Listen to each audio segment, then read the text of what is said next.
यहाँ कौन किस पर बोझ है, आपको कौन मालूम बोझ पड़ता है। सुनने में आता है ना कि लड़का 26 साल का हो गया, बोझ बन कर बैठा है अभी भी घर पे अपने माँ बाप के ऊपर, या लड़की 30 वर्ष की हो गई है, अभी तक शादी नहीं हुई है, घर का खा रही है, माँ बाप पर बोझ बनी बैठी है। ऐसे कई वाक्य सुनने में आते हैं अलग अलग, कि बोझ बन के बैठा है तू, धरती पर बोझ है, तू बोझ है मेरे ऊपर, यहाँ से निकल। अलग अलग लोगों पर अलग अलग कारणों से उनको बता दिया जाता है तुम बोझ हो। लेकिन बोझ सदा दूसरे को ही क्यों महसूस किया जाता है, यानी समझे, आपको हमेशा ऐसा ही क्यों लगता है कि दूसरा आपके ऊपर बोझ है, या इसका विपरीत क्यों लगता है कि आप किसी पर बोझ हो। आपको अपना शरीर बोझिल क्यों नहीं लगता, आपको अपना मन बोझिल क्यों नहीं लगता, जबकि मन तो शांत रहता है नहीं। मन तो विचारों से भारी भरकम होता है। मन का अगर अगर मन अगर वस्तु होती तो शायद आपके शरीर से ज़्यादा ही वज़न होता आपके मन का। इतने करोड़ों विचार घूमते रहते हैं मन में। मन से ज़्यादा भारी भरकम चीज़ और शरीर कैसे हो सकती है, ज़रा सोचना ठंडे दिमाग से। अगर मन हकीकत में एक वस्तु होता और उसको तोलने का उपाय होता, तो क्या मन का वज़न आपके शरीर से ज़्यादा ना होता। करोड़ों विचारों से भरा हुआ मन, करोड़ों तनावों से भरा हुआ मन, क्या आपके शरीर से भारी नहीं होता। सोचना थोड़ा। तो शरीर और मन क्यों नहीं बोझ महसूस होता लोगों को, एक व्यक्ति को अपना, एक व्यक्ति को दूसरा ही बोझ मालूम पड़ता है, दूसरा ही उसके ऊपर बोझ मालूम पड़ता है। ऐसा क्यों।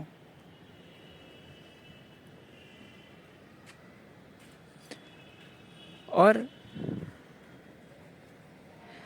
मैंने ये भी देखा है, जब सुनने में भी बहुत आया है, फिल्मों में भी बहुत देखा है, नहीं हकीकत में भी देखा है, फिल्मों में भी देखा है।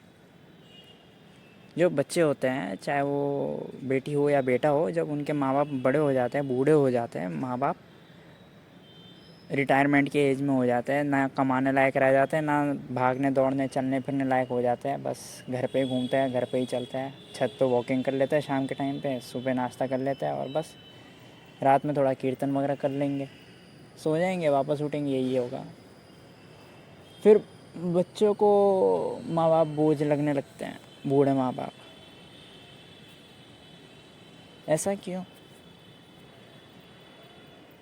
बोझ सदा दूसरा ही लगता है। बोझ अपना शरीर और अपना मन क्यों नहीं लगता, जबकि सबसे ज़्यादा तकलीफ़ आपको अपने मन से होती है, पहुंचती है, भले ही आपको एहसास ना होता हो। एक प्रयोग करके देख लीजिएगा। आपको लगता है ना कि मेरा दोस्त मेरे ऊपर बोझ है, मेरा दोस्त घर से निकल जाए तो घर शांत हो जाएगा, या मेरे माँ बाप मेरे ऊपर बोझ है, माँ बाप निकल जाए तो घर शांत हो जाएगा, या कोई फला व्यक्ति बोझ है मेरी ज़िंदगी में, अगर ये मेरी ज़िंदगी से निकल जाए तो मेरी ज़िंदगी शांत हो जाएगी। तो एक काम करना, एक जंगल में जाना या फिर एक ऐसी जगह जाना जहाँ पे कोई भी व्यक्ति ना हो जो आपको लगता हो कि वो मेरे ऊपर बोझ हो। जैसे फॉर एग्ज़ाम्पल,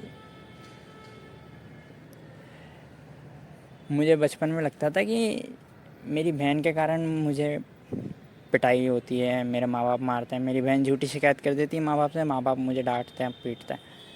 तो मुझे लगता था मेरी बहन मेरे ऊपर बोझ है।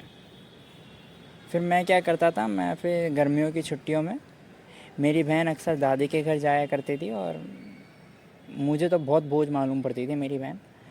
मैं अपनी नानी के घर जाया करता था, मेरी बहन सदा दादी के घर जाया करती थी छुट्टियों में। तो मुझे ऐसा एहसास होता था कि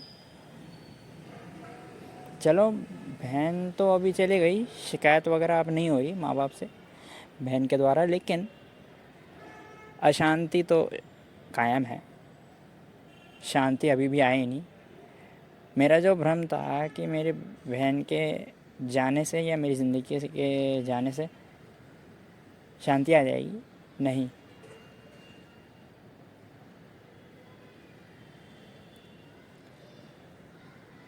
बोझ हमारा मन है, लेकिन मन हमारा है इसलिए हमें अपने ऊपर ही ब्लेम करने को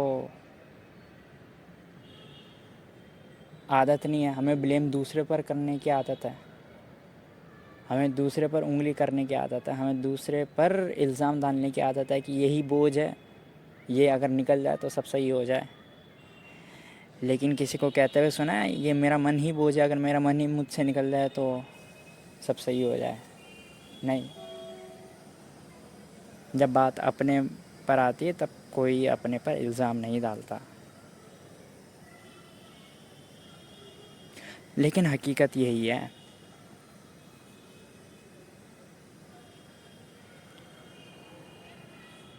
हाँ, माना कि कुछ लोग वाकई में बोझ होते हैं, लेकिन एक क्षण ऐसा भी आ सकता है आपके जीवन में कि आपको पूरी दुनिया ही बोझिल मालूम पड़ती हो, लेकिन फिर भी आप अपने मन और अपने शरीर पर उंगली नहीं उठाएंगे कि मेरा मन मेरे ऊपर बोझ है या मेरा शरीर मेरे ऊपर बोझ है। मन बोझ मालूम तभी होगा जब मन से प्रेम हट जाएगा। आपको मालूम है, दो प्रेमी प्रेमिकाओं के बीच में प्रेम होता है, दोनों एक दूसरे के ऊपर बिल्कुल भी बोझ नहीं होते हैं, मालूम है आपको। और पति पत्नी 5 साल के बाद शादी के या फिर 2 साल के बाद दोनों एक दूसरे के ऊपर एक दूसरे को बोझ मालूम होने लगते हैं, क्योंकि प्रेम होता ही नहीं है उनके बीच में। और ये सच्चाई है। आपको अपने मन से प्रेम है, आपको अपने शरीर से प्रेम है, इसलिए आपको अपना शरीर बोझिल मालूम नहीं पड़ता, आपको अपना मन अपने ऊपर बोझिल मालूम नहीं पड़ता।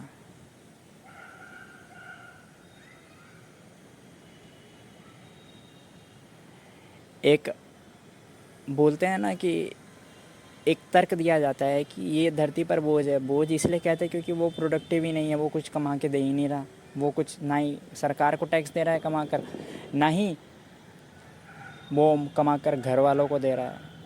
तो किसी को भी बोझ अगर बोलते हैं तो उसके पीछे तर्क ये होता है कि वो प्रोडक्टिव नहीं है। अब यही बात लेकर आ जाते हैं एक शिशु पर जो अभी अभी पैदा हुआ है। वो तो पूरा ही बोझिल है माँ के ऊपर, ना वो चल पा रहा है, ना वो ढंग से खाना खा पा रहा है, उसको चम्मच से लेकर खिलाना पड़ता है, उसको स्तन का दूध पिलाना पड़ता है, ना वो अपने आप सो जाता है, माँ थपथपाती है उससे, पीठ थपथपाती तब वो सोता है जाकर। वो तो पूरा ही बोझ है, लेकिन उसे क्यों नहीं बोझ बोला जाता? फिर वो इसलिए बोझ नहीं बोला जाता क्योंकि जो शिशु होता है वो माँ का बहुत प्यारा होता है, इसलिए माँ उसे बोझ नहीं बोलती। हाँ, जिस माँ को अपने शिशु से प्रेम नहीं होगा वो माँ बोझ ही समझेगी अपने शिशु को। और ये हकीकत है हर किसी के संबंध में। अगर फला व्यक्ति आपके जीवन में बिल्कुल भी प्रोडक्टिव नहीं है, बिल्कुल आपके ऊपर ही डिपेंडेंट है, लेकिन आपको उससे इतना घना प्रेम है कि आपको उसकी डिपेंडेंस दिखती ही नहीं है, तो आपको बोझ कभी मालूम ही नहीं होगा। और प्रेम में डिपेंडेंस होती ही नहीं है, प्रेम में इंडिपेंडेंट ही नज़र आता है, भले ही वो हकीकत में डिपेंडेंट हो आपके ऊपर। इसलिए जो प्रेमी प्रेमिका होते हैं वो भले ही एक दूसरे के ऊपर कितने ही डिपेंडेंट हो, लेकिन प्रेम इतना सघन होता है कि बोझ ही मालूम नहीं होते हैं एक दूसरे को, एक दूसरे के ऊपर। वही प्रेम आपको अपने शरीर से भी होगा और आपको अपने मन से भी होगा। इसलिए आप अपने मन और शरीर को बोझ कभी कहते नहीं हैं। लेकिन बढ़ती उम्र के साथ जब बुढ़ापे में जब बीमारियां आने लग जाती शरीर में, तब बहुत बूढ़े लोगों से के मुंह से मैंने सुना है, ये भगवान कब इस शरीर से मुक्ति मिले। तब उनको अपना शरीर भी बोझ मालूम पड़ने लगता है, क्योंकि उनको अपने शरीर से प्रेम नहीं रह जाता।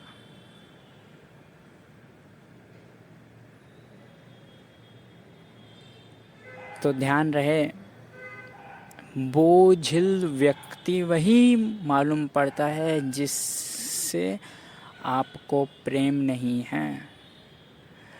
अगर आपके माँ बाप आपको बोलते हैं कि तू हमारे ऊपर बोझ है, इसका मतलब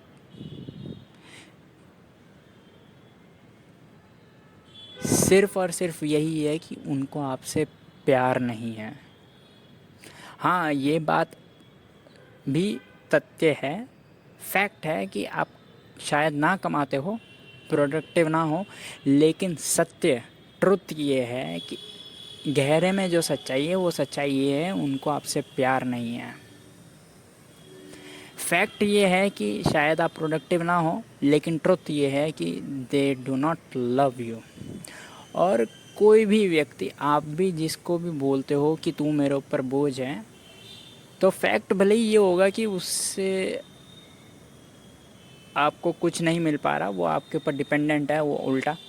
लेकिन ट्रुथ यही है, गहरा अर्थ यही है, गहरा कारण यही है कि आपको उससे प्रेम नहीं है।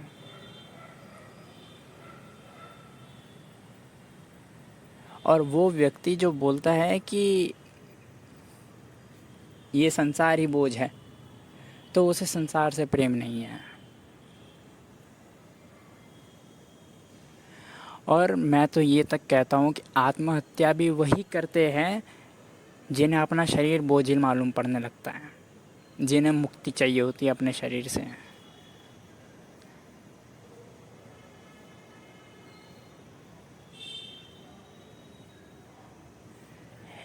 इसलिए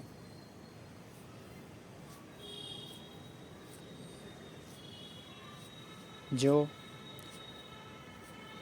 बोझ मालूम पड़े तो उसे समझिएगा कि आपको उससे प्रेम नहीं है।